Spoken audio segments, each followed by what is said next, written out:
Assalamualaikum warahmatullahi wabarakatuh. Perkenalkan, nama saya Fitriani, Prodi Agribisnis bidang minat penyuluhan dan komunikasi pertanian.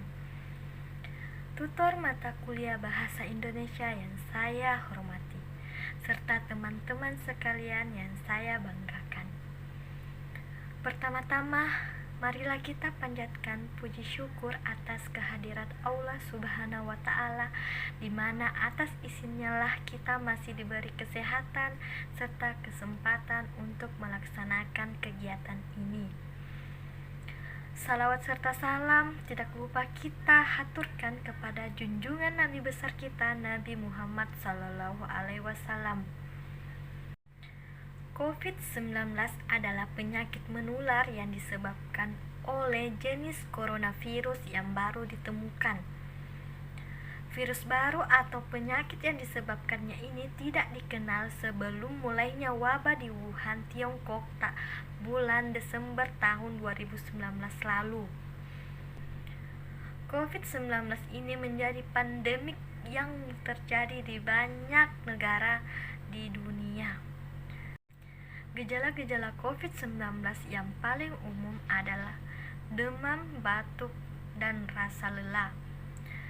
Gejala-gejala yang lebih jarang dan mungkin dialami beberapa pasien meliputi rasa nyeri dan sakit, hidung tersumbat, sakit kepala, sakit tenggorokan, diare, kehilangan indera rasa dan penciuman, serta ruam pada kulit atau perubahan warna pada jari tangan dan kaki. Gejala-gejala yang dialami biasanya bersifat ringan dan muncul secara bertahap. Beberapa orang menjadi terinfeksi tetapi memiliki gejala ringan.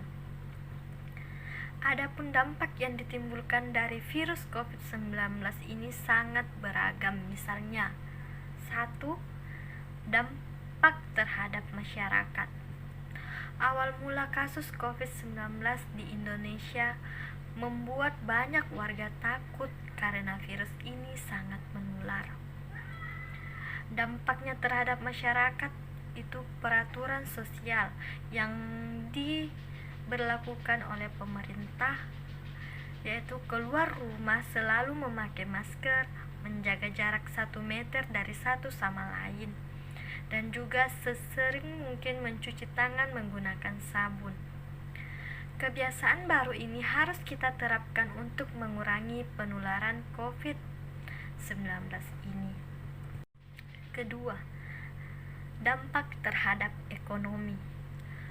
Keuntungan yang diperoleh pelaku usaha mengalami penurunan akibat wabah COVID-19 ini. Dari sektor pariwisata maupun sektor penerbangan, sepi akibat kebijakan social distancing.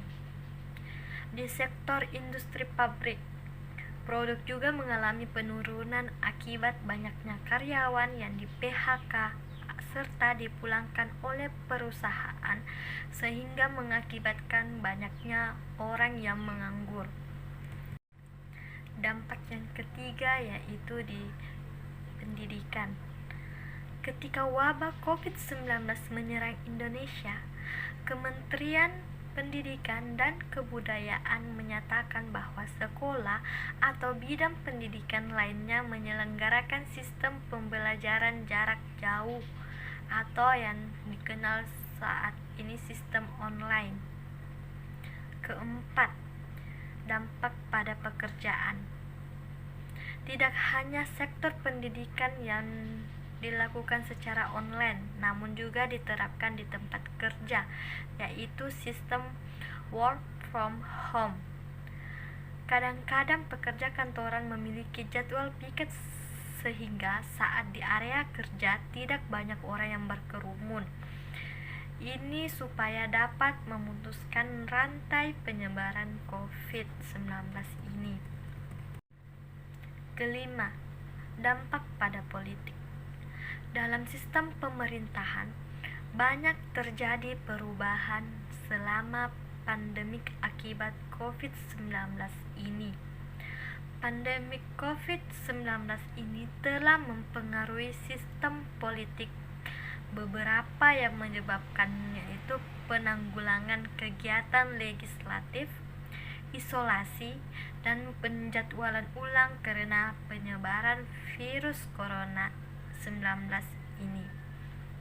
Seperti di Indonesia misalnya, pemilu 2020 yang rencananya diselenggarakan pada 23 September ditunda dan digelar pada 9 Desember.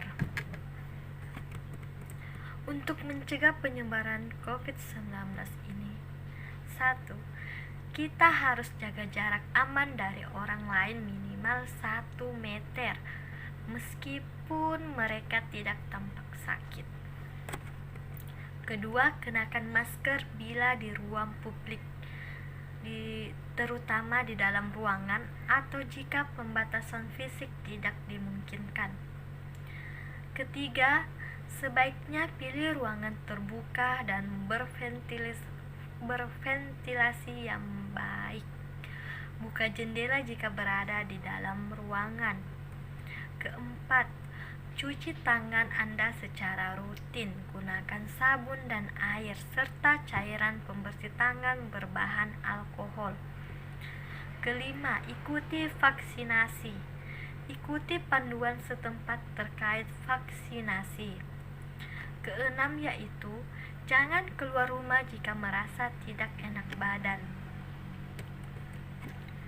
Demikian uraian yang dapat saya sampaikan, semoga bermanfaat bagi kita semua.